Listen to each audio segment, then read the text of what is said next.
ಅದರ ಜೊತೆಗೆ ಇನ್ನೊಂದು ಟ್ವಿಸ್ಟ್ ಏನು ಅಂತಂದ್ರೆ ದರ್ಶನ್ ಅವರಿಗೆ ಇನ್ನು ಮುಂದೆಯಿಂದ ಹೆಚ್ಚುವರಿ ಸಿಸಿಟಿವಿ ಕಣ್ಗಾವಲಿರುತ್ತೆ. ಸಿಸಿಟಿವಿ ಸರ್ವೆಲೆನ್ಸ್ನಲ್ಲಿ ಟಿವಿಯನ್ನ ಅಳವಡಿಸೋಕೆ ಈಗ ಸೂಚನೆಯನ್ನು ಕೊಟ್ಟರು. ಸರ್ವೆಲೆನ್ಸ್ನಲ್ಲೇ ಇರುತ್ತೆ. ಯಾಕೆ ಕಾರಣ ಏನು ಅಂತಂದ್ರೆ ಟಿವಿಯಲ್ಲಿ ಗಾಜಿರುತ್ತೆ, ವೈರ್ಗಳಿರ್ತಾವೆ.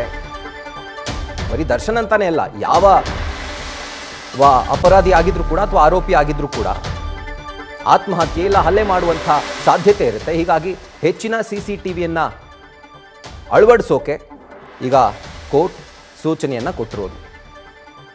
ಇದರ ಕುರಿತಾಗಿ ಡೀಟೇಲ್ಸ್ ಅನ್ನ ಕೊಡ್ತಾರೆ ನಮ್ಮ ಪ್ರತಿನಿಧಿ ಸಂದೇಶ್. ಒಂದು ಕಡೆ ದರ್ಶನ್ ಅವರಿಗೆ ಅಂತೂ ಇಂತೂ ತುಂಬಾ ಬೇಡಿಕೆಗಳಿತ್ತು, ಅದರಲ್ಲಿ ಒಂದೊಂದಾಗಿ ಈಡೇರ್ತಾ ಹೋಗ್ತಾ ಇದೆ. ಟಿವಿ ಕೂಡ ಅದರಲ್ಲಿ ಒಂದಾಗಿದೆ.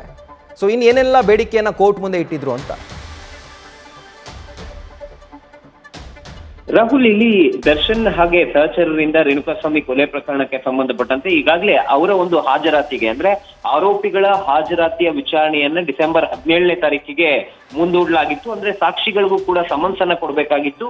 ಸಾಕ್ಷಿಗಳಿಗೆ ಸಮನ್ಸ್ ಕೊಡುವ ವಿಚಾರಕ್ಕೆ ಯಾಕಂದ್ರೆ ಮೊದಲಿಗೆ ಕ್ರಮಬದ್ಧವಾಗಿ ಸಾಕ್ಷಿಗಳಿಗೆ ಸಮನ್ಸ್ ಅನ್ನ ಮಾಡಿ ಅಂತ ಹೇಳಿ ದರ್ಶನ್ ಪರ ವಕೀಲರು ಕೂಡ ಮನವಿಯನ್ನ ಮಾಡಿರ್ತಾರೆ. ಜೊತೆಗೆ ಇಲ್ಲಿ ಎಸ್ಪಿಪಿ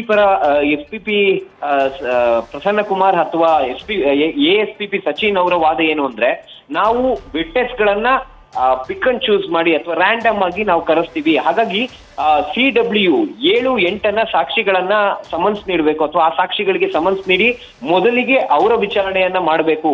CW ಅಂದ್ರೆ ಚೀಫ್ ವಿಟ್ನೆಸ್ ಆದಂತಹ ರೇಣುಕಾಸ್ವಾಮಿ ಅವರ ತಂದೆ ಕಾಶಿನಾಥಯ್ಯ ಹಾಗೆ ಅವರ ಮೊದಲಿಗೆ ಹಾಗೆ ಹೋಲ್ನಲ್ಲಿರಿ.